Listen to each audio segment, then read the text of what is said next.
Hello, fellow humans. This is Ronaldo the Cringe Master. My apologies if there is any background noise, but this video is pretty interesting, I think. In this video, I'm going to be reacting to the YouTube, the YouTube channel Johntron. I'm going to be leaving a link in the description to the YouTube channel Johntron show. So basically, in this video, I'm going to be reacting to all the videos in the Johntron show channel. All the videos in order that are out in the moment. I'm going to be watching all of the videos in order in this video. So try and get hype or whatever. So yeah, I'm going to try and do that and see what happens. Not a joke. I am actually going to watch all the episodes of the Johntron show in order. So let's start with the beginning. So yeah, there's a big glitch in my opinion. Let me start with the first one. I have it right here actually now that I think about it. So yeah, let's start doing that. Let's watch it.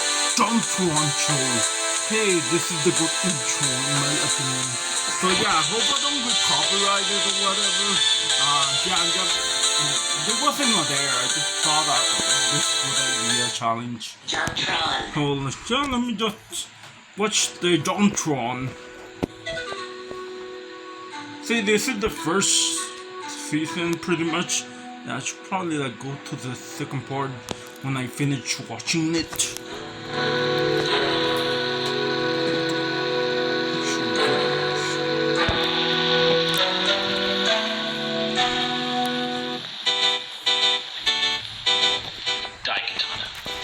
What can be said about Daikatana? See, so the guy really interesting in my opinion because he has a pet parrot. I wonder interesting things. Oh, and I'd heard about it, seeing it in pictures and magazines, and even being threatened by John Romero to suck it down. But our paths never really crossed. But I mean, hey, it's even the big brother to one of the most prolific and best video game franchises to ever exist. Now, I'm assuming that many of you out there know what Daikatana is and where its roots formed, but I'm sure there's an equal portion of you that don't know it from squash bean salad. So for you in the latter half, this next part is to get you up to speed. That's squash bean salad, and that's Daikatana. I'm probably not going to talk a lot because I'm gonna be really focusing watching this. Oh yeah, I gotta be entertained.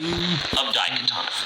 Enter the 1990s, an era when computer technology in the mainstream was just starting to take off. People were starting to see its influences in places never thought feasible. Personal computers were becoming more of a standard, and were also becoming more visually oriented. You see, I was born in the few years preceding the immense popularity of personal computers and the internet. So when I was a kid, we didn't use what we now know as Microsoft Windows. We used something called MS-DOS. Now, it didn't look much like this. Yeah, it looked more like this. Captivating, isn't it? It wasn't until 1995, when the groundbreaking Windows 95 hit stores, that most people made the switch. At least from my knowledge. It is true that versions of Windows did exist during this time period, like Windows 3.0 and Windows 3.1. But these were nothing like what we think of as Windows today, and weren't as popular between people that I knew. Look at that. Windows 1.0. More like Windows claustrophobia. The reason I tell you all this is because I'd like to share with you one of the first gaming experiences I had as a child. Doom. Doom 2 more specifically, but Doom nonetheless. This game was kick fucking ass. And it introduced me to gaming in a way that Mario never could. Not to mention it revolutionized the gaming industry and popularized first-person shooter as a genre. I know Wolfenstein 3D technically holds this claim to fame, but I feel that Doom was the game that made a bigger impact, even going so far as to be rated the best game of all time by GameSpy in 2001. It was simply epic. It scared the living shit out of me as a child. I remember always thinking that the mancubuses were following me whenever I was going to the shower. No, don't ask. Maybe I should have been playing Doom at such a young age. Who knows? It was pure action gaming at its best, and it had nothing to hide. But I digress. This game was the brainchild of John Romero and John Carmack. No relation. Romero being the lead designer and Carmack being the lead programmer. After the success of Doom, their public profile skyrocketed, and they became industry legends, going on to create even more groundbreaking software such as Quake, which popularized the online deathmatch, an industry standard today. Hell, Doom was so popular, even Bill Gates got on the bandwagon to promote Windows 95. Those two took the world by storm, so I guess we can expect that every game they'll make will just sweep us off our feet. Oh wait. Fast forward to 1997. John Romero leaves id Software to co-found another company called Ion Storm. A shooter named Daikatana is announced for the PC. Perhaps more well known for its controversial ad more than the game itself. But let me tell you, a shitstorm was a brewing. The game was delayed, and even completely ported from the Quake engine to the newer and more technologically advanced Quake 2 engine. This was not as simple as they had anticipated, and led to them scrapping the entire 11 months of work that they had completed up to that point. The development process was so rough that at E3 1999, the demo they brought in could only run at 12 fucking frames per second. After missed deadlines, eroding company morale, and employees leaving the company during development, Ion Storm finally shat out Daikatana on May 23rd, 2000, to critically scathing reviews. Hurry the fuck up, or I will be forced to poop and eat. This is Jacques. But I suppose he's right. We should get to the feature presentation. But let me just say, if we're dealing with absolute shit here, we may as well go as low as we possibly can. That's right. We're doing the N64 version. Oh, yeah. This baby was originally a rental only at Blockbuster, but it eventually saw a true release. Let me warn you, this might not be pretty, but I've never played the game before, so we'll be experiencing this for the first time together. Let's go in with a positive attitude and judge it as fairly as we can, because hey, maybe it's an underrated masterpiece that was just judged harshly at the hands of an evolving industry. All right, here we go. There's no turning back now. Ugh. All right.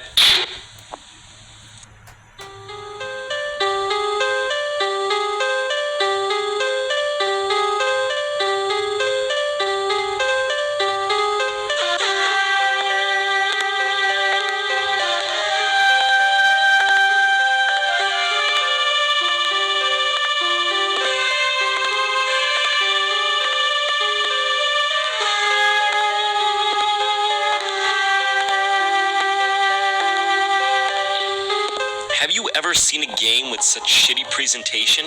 The textures suck, everything moves in strange robotic ways, and the music in the background literally just repeats the same few notes over and over again, and look at this! What the hell's happening? Your guess is as good as mine. Eventually, this guy stops dicking around and opens the door to the longest and most boring intro cutscene I have ever seen in my whole life. I'm not exaggerating to make this funny. This is as bad as it gets. I timed it. This opening cutscene lasts 11 minutes and 30 seconds. Over 11 minutes before you get to do anything in an action game. What if Doom started off this way? Yeah, two words. Fuck this. This is torture. I mean, listen to this. Listen to this music. There's nothing else. Not even sound effects. From what I can understand, the story is as follows. It's the year 2455 AD, and there's some pandemic happening caused by some guy named Kage Mishima.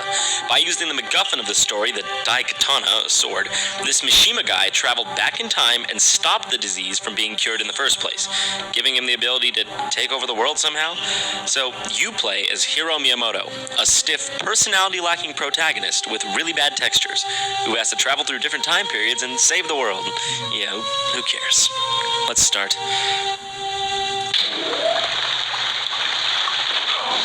So, you start off in this rainy place, and I guess it doesn't look that bad so far.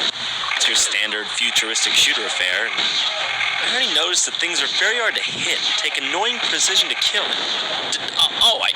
I had hit the fuse box? Okay, whatever. Man, why has everything got to be so tiny and hard to hit? A major part of the game that I never really noticed take effect is that it blends RPG and action elements. I have my phone. And every now and then, for no discernible reason at all, you'll get a level up or something. I had the volume 100%. That's probably not a good idea. What? Yeah, my apologies. What was that? If there is any background Every noise. time you level up, the text Yeah, only there's- appears for like a fraction of a It second. should You turn never know up what the you got. volume.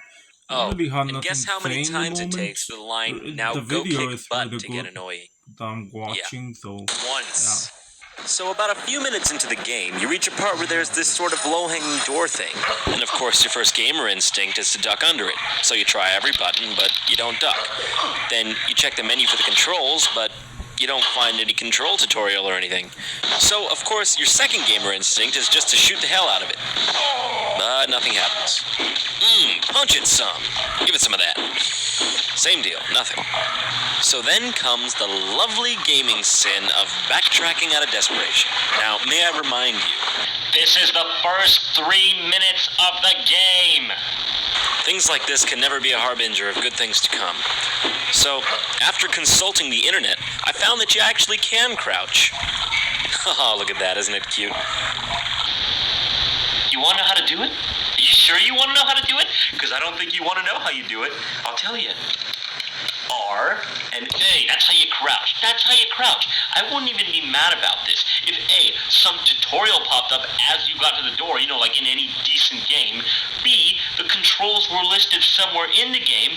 Or C, all the buttons were used up. But no! The L button isn't even used in the whole game. Why? For what reason? Why couldn't crouch be L instead of R and A? Because of this fatal flaw, if it wasn't for the internet, I may have never gotten past the first 3 minutes of the game. It's like everyone at Ion Storm was on Ambien during the development of this game. But seeing the game as it is, maybe they were. Oh, I should mention though, Chemco is responsible for this particular port, not Ion Storm. That excuses it any. This game has some really terrible and tedious level design. Like, for example, this platform takes forever to come down, and it's really easy to fall off of it because of the slippery jumping controls, which are often a problem, as you'll see later on. But when you go on it, it goes up at like 1,000,000 miles an hour. Why couldn't it come down that fast? Oh, and what a surprise. I slipped off. You can see where this begins to become a problem. As long as we're talking about tedium, I may as well mention that every time you die, you go back to the beginning of the level. This becomes annoying quickly, as this is the kind of game where you die. The jumping and dying becomes a problem in parts like this. Like look, there's no invincibility period like there should be, so the lasers can just take out your health in one shot. And this is pretty far in the level. What the hell? I have to go all the way back now? So eventually you come to this one part. What the hell? Apparently this guy's being tortured. All over the place in this game, there are these people who just stand there completely unalerted to your presence. These people are all over the game, and just serve to remove you from the game's atmosphere, if it exists at all. So you save this guy, and he tells you that to get him out, you need to find the access card behind the Mishima logo that you passed on your way in.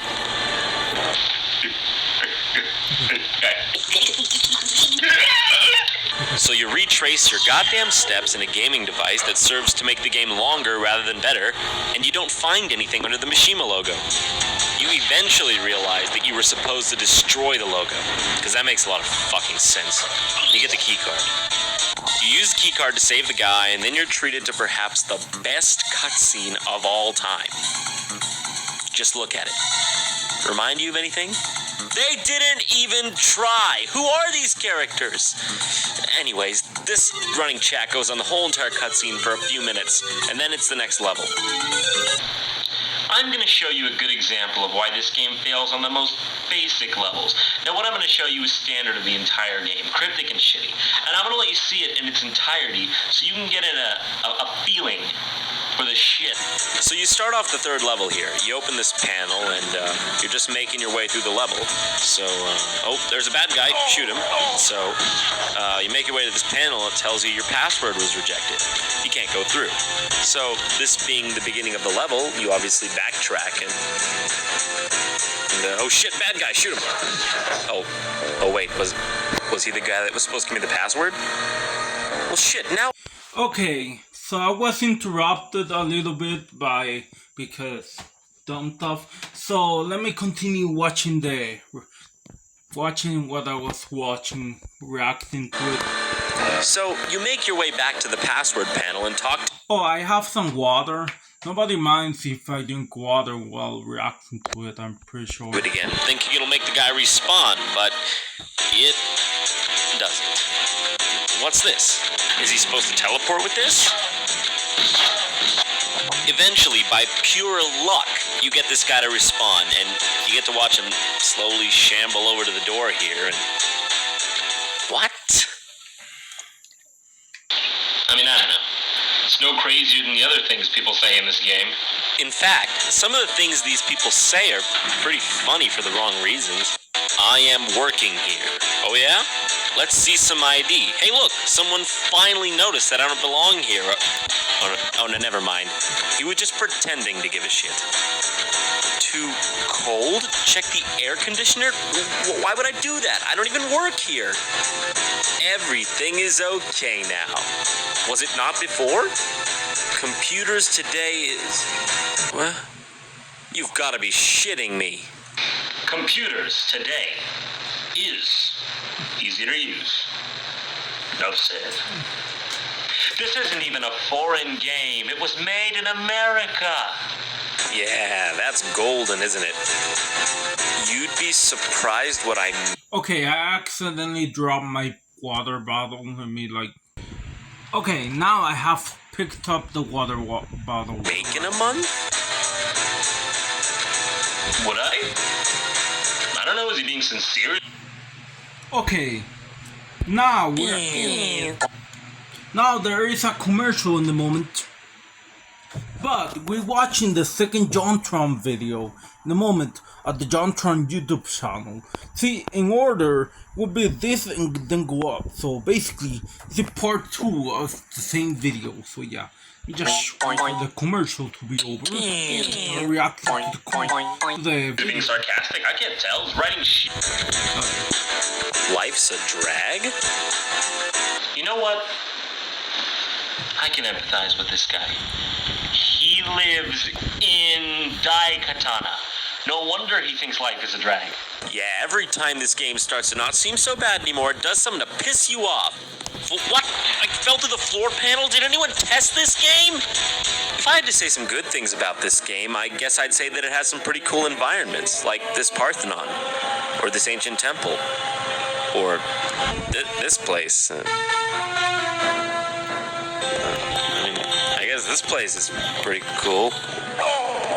Really, the only slightly redeeming factor of this game is its weapons. There's a shit ton of them. Just look at this. It reminds me of Turok if it were multiplied by 50 or something. Some of the weapons are pretty standard and useful, like this crossbow here. Others are downright weird, like what is this? A problem I noticed is that a lot of the weapons start to feel the same, even though they may look different. But that being said, there are some weapons that definitely stand out from the rest and are unique in the way that they're used. Look at this dongly weapon here. It's absolutely useless. Why does only one side shoot like that? It makes me uncomfortable. This one's my personal favorite, the granddaddy of them all, the shot cycler. This bad boy wreaks havoc on everything. Boom! Alright, I got a little off track there. So, you eventually get to the end of World 1 and find the Daikatana. No boss, you just get it. Wonderful. Can't do much more of this. Really can't. Let me just give you the Cliff Notes version of the next few levels. The second world is like this Parthenon Greece type place. So, you go here and you fight a snake lady. Yeah. Cutting edge, right?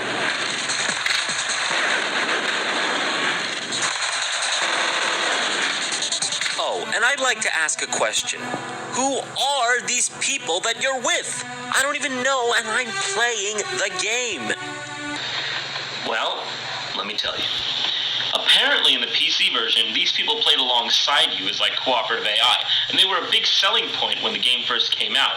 But they seemed to be a point of huge criticism, and apparently they were terrible. So they took them out of the N64 version and left them in the cutscenes. Next world.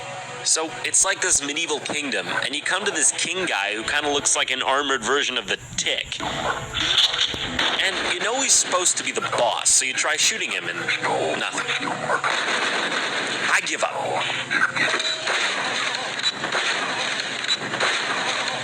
Let's just use a cheat to finish this game once and for all. Okay, last world. Alcatraz. Now right off the bat you can tell this is pretty much the ugliest level that there is. Oh look, a Glock 2020! Pieces of shit! So you're just going around capping inmates who for some reason are always doing push-ups before you come around the corner. They always do this, I swear. Oh, not to mention, they bleed purple. I hate this game. Well, what is this guy doing? Oh dear. He's like an alien, oh my god! This is the N64 at its absolute worst. That barely even resembles a human. So you fight some more useless enemies that barely even pose a threat to you.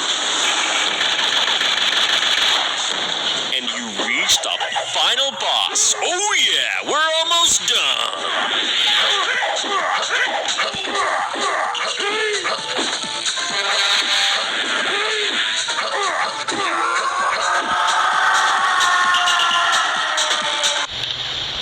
That was it.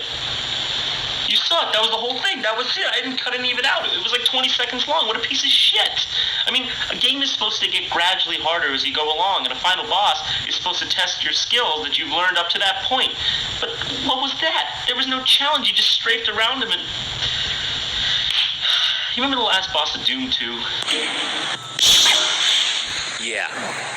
Nothing like the last boss of Daikatana. Now, it is true that there's one more boss fight after this, but who gives a shit? It's the same thing. So, you beat the game, and you're treated to this cutscene with loads of people you don't know who they are or care about. What? Who is that? And what's he doing? Really? Seriously? Whatever. Just watch this. What's going on? Oh look, humor! Think it's over? Nah, you'd be giving this game too much credit. Here he is again. I just don't know. I just don't know what to say. Fuck it. That was it. After that, I have nothing to say. That's it. That was Daikatana, the end. But I will say this. We shouldn't hate John Romero just because he made one flop. I mean, he made plenty of other good games like Doom, Doom 2, Quake, and we don't hate Bill Cosby because he made Leonard Part 6, and we don't hate George Lucas just because he produced Howard the Duck. No. We hate George Lucas for many, many other reasons. Thanks for watching Johntron Episode 1. Come back. There will be more where this came from. Subscribe or die. I like young youngs. Okay, so I just saw the complete part of episode 1 of Johntron. Now we all watching all the episodes of the Johntron show, but that means I gotta like go to the next one, if that makes sense. Yeah, I think that makes sense. But yeah, let me just go to right now. Okay, here it is.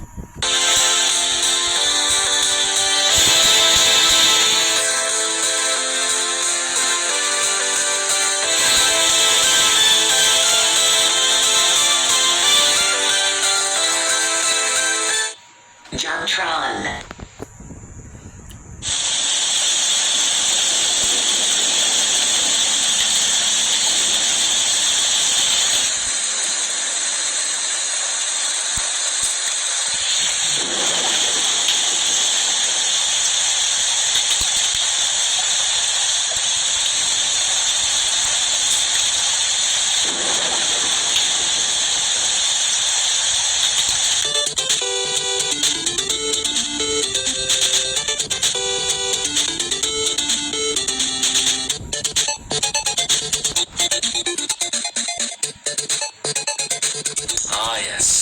Castlevania.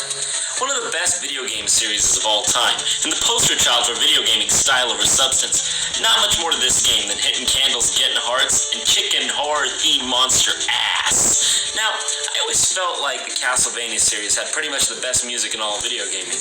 Every game had its own unique theme that still rings in my head today. Now, I don't like all Castlevania games, but we'll save that for another time. Now today we're reviewing Castlevania Legacy of Darkness. This came out the same year as Castlevania 64 and serves to be more of a director's cut edition more than a true sequel to the first game. This was the first 3D Castlevania, and let me tell you, the hopes were high, especially next to games like Mario 64 and Legend of Zelda Ocarina of Time, which were reinventing their own series. I remember seeing this game at a cousin's house and really wanting to own it. I played it a little, but I don't remember much. So today, we're revisiting this game and seeing if it really stands the test of time and is a true Castlevania 3D game that we were all waiting for. Okay, here we go. Castlevania Legacy of Darkness. Cock entertainment.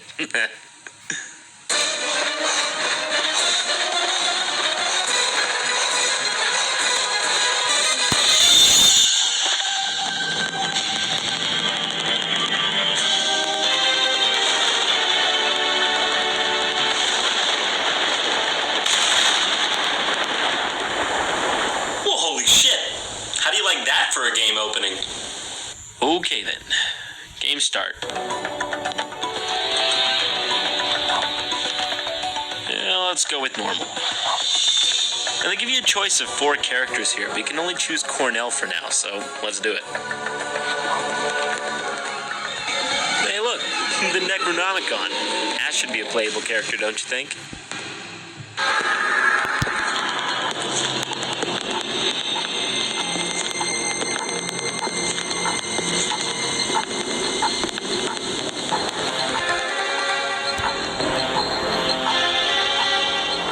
This intro cutscene's pretty cool. You're in first person walking through the corridors of what I can assume is Dracula's castle. It adds some nice atmosphere right off the bat. Yeah, so I guess we were that fucker the whole time. Hey, automatic doors. Dracula always likes to have state-of-the-art technology in the modern day of 1312. So you come upon a Scientology convention and blah blah, yeah, I ask myself the same question. Where are the bobbies?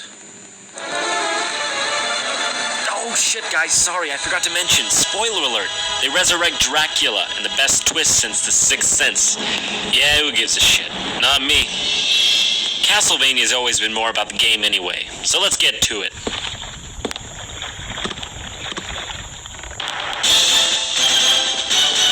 Oh, hell yeah. That music is the first thing you hear when the gameplay starts, and I don't know, it's just so reminiscent of Castlevania for me. Castlevania. Castlevania? Yeah, Castlevania. Yeah, Castlevania. Oh, okay. Castlevania. The controls are kind of floaty, and you've got this magic attack, I guess. You start rotating some masts, and your adventure's underway. Look at all that awe-striking scenery. As in, there is none.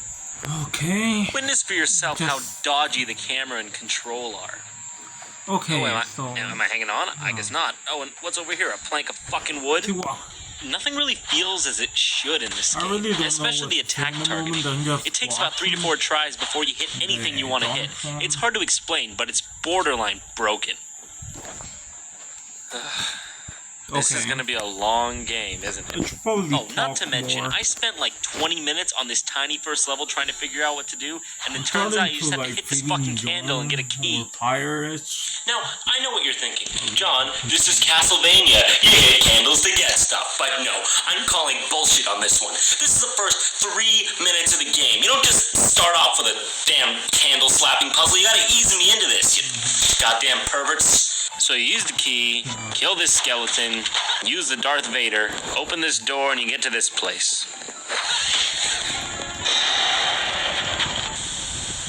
What? Yeah, be sure not to accidentally push L, because you'll turn into a werewolf and drain all your hearts. Yeah, wait a minute. Shouldn't these be hearts instead of diamonds? Yeah, whatever.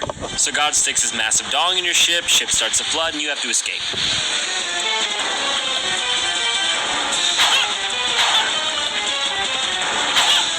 how bad the camera is in this game. Am I supposed to jump across? I don't know, I can't see. Yeah, of course. Hey, guess where you gotta go next? Yeah, you guessed it. How the fuck? I heard they got James Cameron to do this part. Yeah, so now you're off the boat.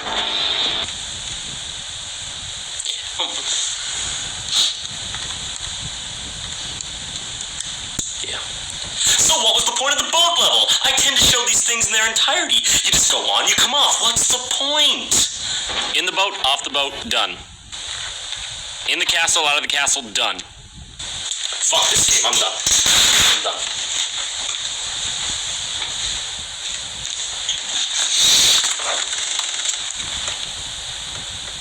So about the weapons.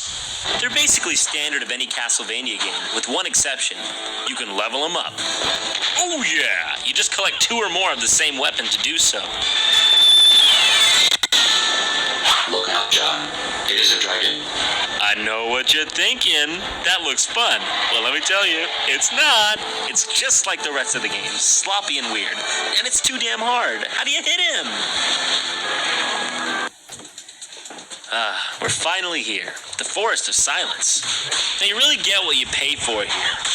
Not much more than silence. Then you come upon this one place that says it's the Charnel house and may not be possible to open from the outside. Okay, what strange wording. Oh no, look out, it's the boss!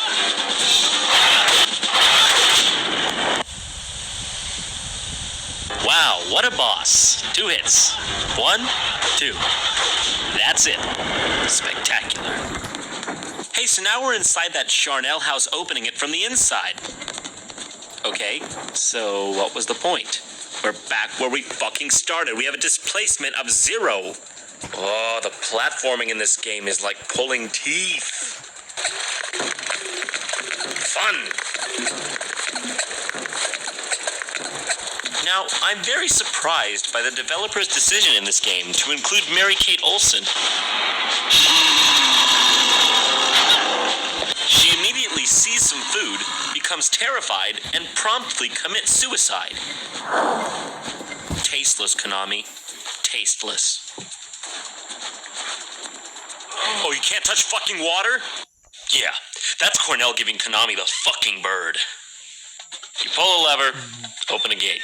Pull a lever, raise a platform. Pull a lever, jump across some platforms. Oh, now let's continue with the next part. I'm pretty sure this idea. Yup, in the next part. Pull a lever, jump across some platforms. This game is tedious as all hell. Yeah, remember all that lever pulling? So finally, I finished all this lever pulling bullshit and...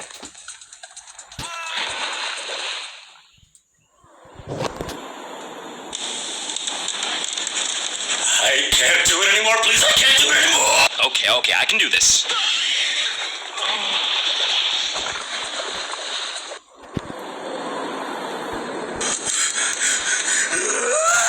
This next part is just riddled with design flaws and glitches. Twitchy platforms, cheap deaths. Just watch how easy it is to die.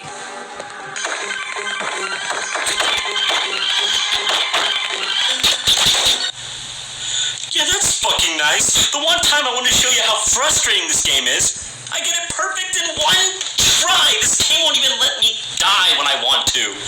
Well, whatever. As long as I get to move on. What's this about? Couldn't they at least have used different platforms than they did for the ones with spikes?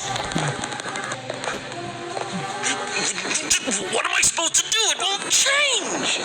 Is it just me, or does this game seem to drone on forever? Yeah? Gonna just keep on staring at it like that? It seems to be a contract, but it is so hard to read. Yeah, maybe if you opened it up and looked at it, it wouldn't be so fucking hard. This is where you meet Renan, this game's store or shop. He's pretty cool, I guess. Man, the holy water is notably kick-ass in this game. So now we're in this villa place, and... Oh, I want all that stuff. Why can't I get it? This tombstone is so damaged it cannot be read. Do you wish to press it? Nah, who cares? So you go around pressing them all until...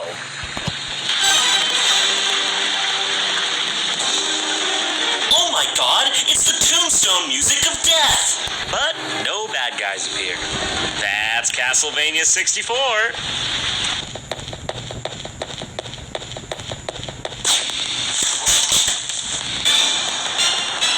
Hey, wouldn't you know it, there's actually a cool boss in this game, I guess.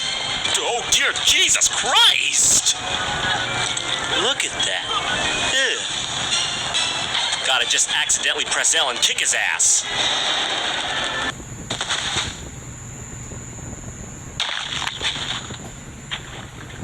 Wait, what the fuck? What the hell's that about? I guess he's got a bad shoulder. Cutscene, blah, blah, blah, blah, blah, blah. You know, I just gotta say, whipping these candles is nowhere as near as satisfying as in the old games. I don't know why. Oh shit, look, we found a hidden path. Let's go.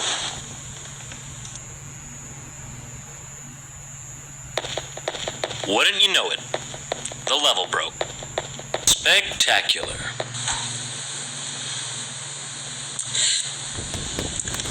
Can we just play Banjo-Kazooie? I really just would rather play Banjo-Kazooie.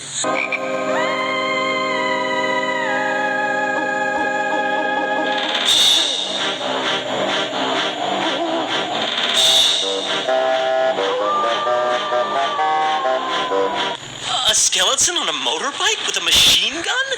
Really? Is that really what you consider period? This defies explanation. Oh, better get this gold. I might need it later. So here we are in this, mine shaft. Rock crusher. No entry. So off we go to the rock crusher. Might I just inquire why there are blades on a rock crusher? Why is there blood on said blades? Why is B. Arthur inexplicably missing from this scene? Not able to read the letters because of the dirt? Well, wipe it off then, you useless series-ruining bastard! Why, look, a corpse. Dead body? Has it drowned? No, it must be poisoned because of the water from the river. What a bold assumption. Cornell and the CSI squad, Wednesdays at 10. This game never ends. It just keeps going on. And on. And on. And on. And on.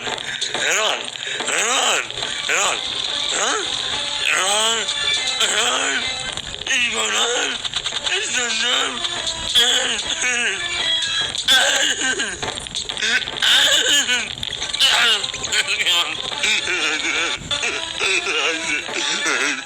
He sounds weird. He sounds like he cried. It's so beautiful. Here it is, the final chamber in all its glory.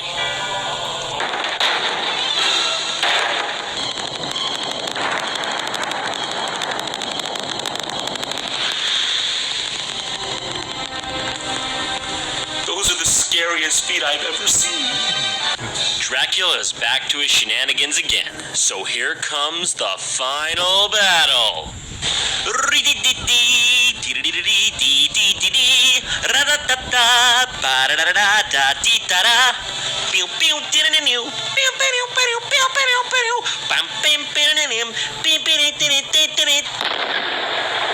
Well, we did it. We beat Dracula. As far as this game goes, this boss is pretty epic, and it's hard as shit. Jesus, Mary and Joseph, what is that? Now, I could not imagine beating this boss without a cheat. Look at this, it's madness.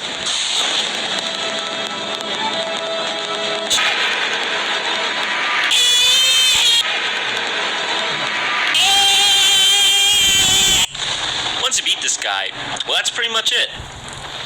I'm melting. If only I were a little bit creepier. So, life is restored to the forest and no one gives a shit. Now, I really don't know what to say about this game, because this isn't a bad game. I mean, I've seen plenty of bad games, and this isn't one of them. I mean, if I had to make one solid guess at why this is so unappealing, it's probably just because it doesn't really feel like Castlevania. And especially not the 3D Castlevania reinvention we were all hoping for. If you put N64 Mario to old Mario music, it still works. Same goes for N64 Zelda.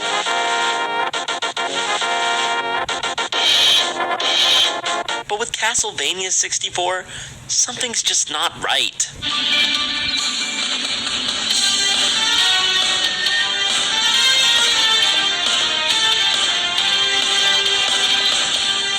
Even the game's box art doesn't quite fit. Now, this isn't to say that different is bad. It just didn't work out very well in this case. I think what this game was missing was a combination of inspiration, technology, and rubies. Yeah.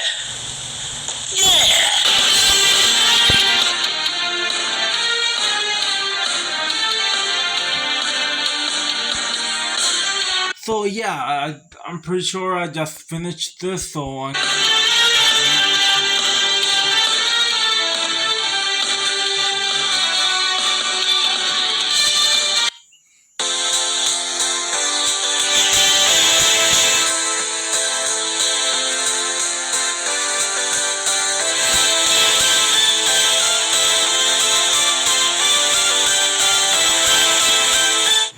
Johntron.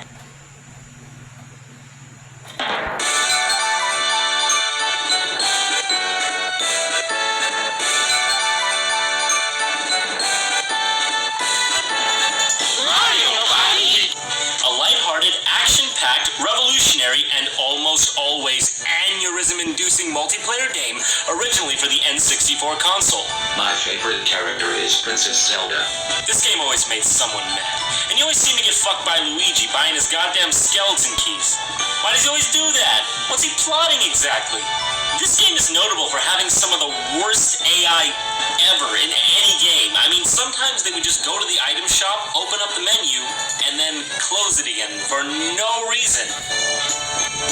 My cartridge is apparently owned by Bennett Smith. I never bought this game, so some random friend I forgot about probably left it here a long time ago. You hear that, Bennett Smith? I've got your Mario Party hostage, and if you ever want to see it again, just email me and I'll send it on its way. I digress. Today's show's focus is on the top 10 best Mario Party minigames of all time, out of all the games in the entire series. Now, I'll be represented by our main man, Wario, here. Start us off, Jacques. I'm a bird. Cluck cluck. Number 10. Yes, Bobsled Run. How can any of us forget? This one was always best played with another actual person rather than a computer, because unlike some other more shoddily assembled games, this was one of the only minigames where you felt that working together would actually get you somewhere. It's pretty cool, because you and your teammate actually got to push the sled to the starting line, too. Nothing beat a perfect 10-point smooth turn, but the absolute best part is you get to stare up the butthole of a frozen and hollowed-out penguin for the whole game. Morbid? Yes. Fun? You betcha. Number 9. Hot Bob-omb. This game was tight.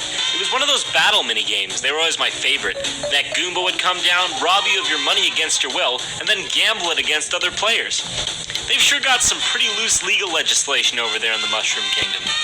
In this game, your objective was to catch the Bob-omb and throw it to your opponents before it blows up and eliminates the player holding it. It's quite similar to the balloon game in Yoshi's Island, just with 4 of your friends and a sack of cash on the line.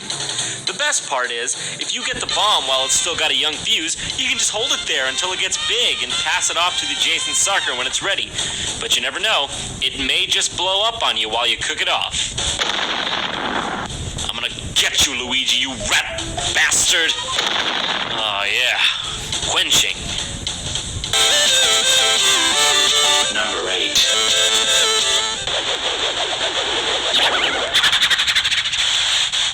Of course, Hot Rope Jump. How could this not be on the list? This was one of those games that was so great, they took it from the first Mario Party, enhanced it a little bit, and added it in the second one as well. I always felt like being in the middle was better somehow, because in the outer reaches, the fire swept closer to your feet. Nothing was more satisfying than seeing your friends fly from the scene, clenching their smoking behinds, with you left to finish the fight. Usually right next to Luigi, clenching his fucking skeleton key for good luck, piece of shit. The chances are, the game didn't last that long anyways. Number 7.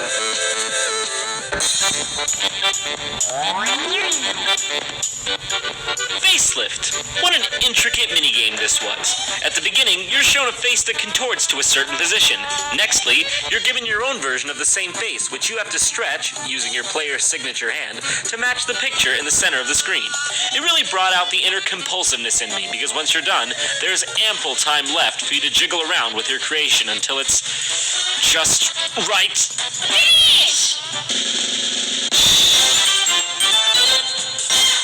I don't think I deserve that good of a score.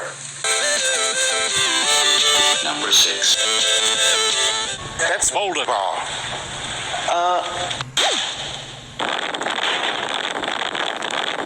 What a crock of shit Boulder Ball was. This 1 vs. 3 Mario Party 3 minigame was entirely one-sided. Just look at this. Luigi, that reptile of a human being, just sits atop the hill with a forklift and pummels boulders down at the opposing 3 players, while their goal is to reach the top without getting squashed to death. Just ponder this situation. The other 3 don't even have a chance. It's such a narrow path. Entering a competition like this is like placing your bets on a dead horse. It turns out, though, that in the Mushroom Kingdom, a gory encounter with a boulder just sets you back a few feet. So that's cool. But oh, when you're in Luigi's position, let's just say the Schadenfreude side of you takes over. You sold everything. What do you have now?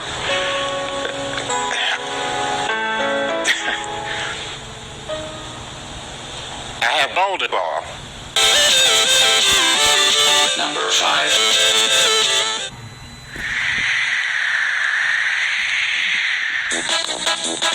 Platform Peril. There are so many good games on this list, I can't believe this can't be number 1.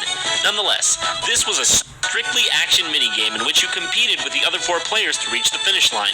The fun part of this is that there are pre-placed obstacles that may or may not be in your path, so it's really more like luck peril.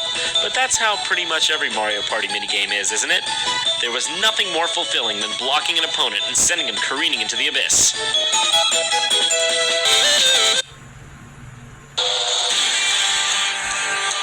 Man, commercial.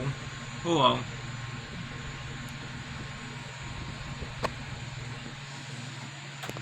Oh. Good. Bombs away. Who didn't love Bombs Away, honestly? I don't like bombs away. Shut the fuck up, Jock! This is the goddamn last dinner party you ruined! Anyways, Bombs Away. Your objective was to keep atop this platform while cannons fire on you from the distance. You could jump on your opponent's head to screw them over, and if a bomb hits you directly, you're out of there. Otherwise, it just stuns you. What's creepy is that when you die in this game, a necrophilic blooper is right on cue to come drag you away to his hideout. God knows how he's so diligent. This was another one that was so good they kept it in both the first and second game. But oh, they didn't just leave it alone for Mario Party 2. Not at all. If more than one player survives to the last 5 seconds, Bowser's battleship brings out the big guns and fires this badass missile at your island. It's still not that hard to dodge, but this minigame is still one of the greats, and easily one of the most fun to play. Number 3.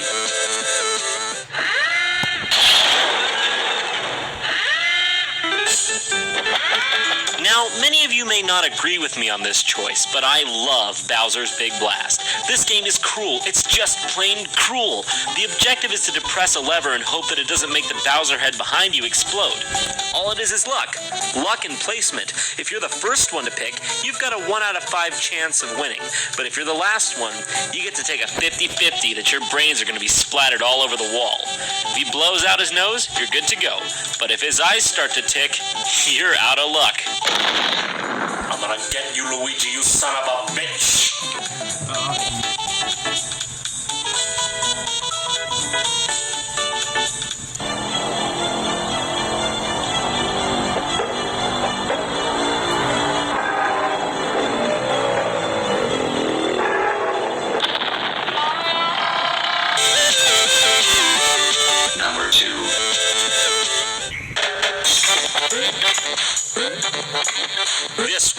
There is nothing that can accurately express my love for this one, but I'll try my damned best to explain. I remember seeing this particular game on the commercial for Mario Party 2, and this one alone made me want to play the game.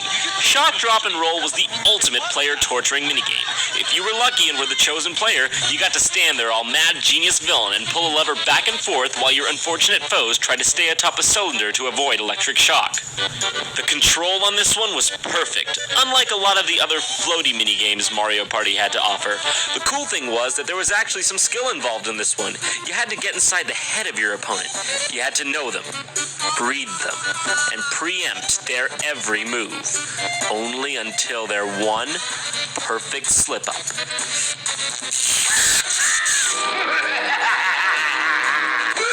Warning.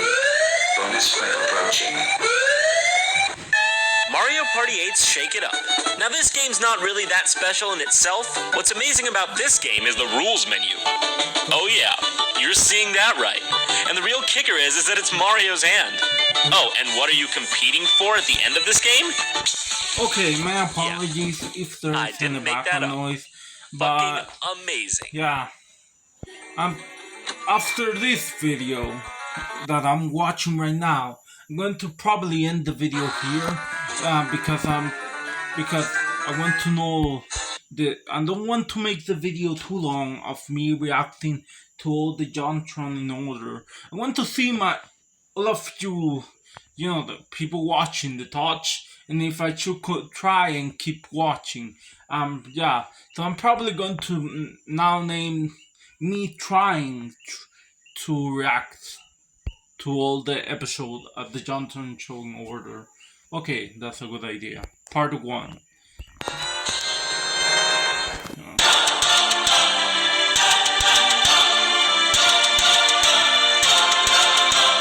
Here it is, the all-time crowd favorite, Bumper Balls. This is a game so elegant in its simplicity and so nostalgic in every way that it couldn't be any number but number 1. We all remember this game. When the arrow landed on it, you got a small surge of adrenaline. You knew a competition was about to be had. There was some serious strategy in this game. Bumping straight on would cause a stalemate, but flanking them at a high velocity would cause your enemies to careen off the edge of the stage. Victory. Mario Party had some great games, but there was a certain urgency to this one that just couldn't be found in similar minigames. This one was so good that it was in both Mario Party 1 and 2, and in Mario Party 2 you even got 3 stages to choose from. Yeah, the developers were that devoted to this one. Fuck you, Luigi, you ice cold whore! Well, there you have it. You beautiful, beautiful people. Except the trolls. Don't forget to subscribe. Okay, so I'm going to end the video here. Thanks for watching, everybody. See you all in the next video. Goodbye for now. I'm also leaving a link to the channel in the description. The thing I just watched, yeah.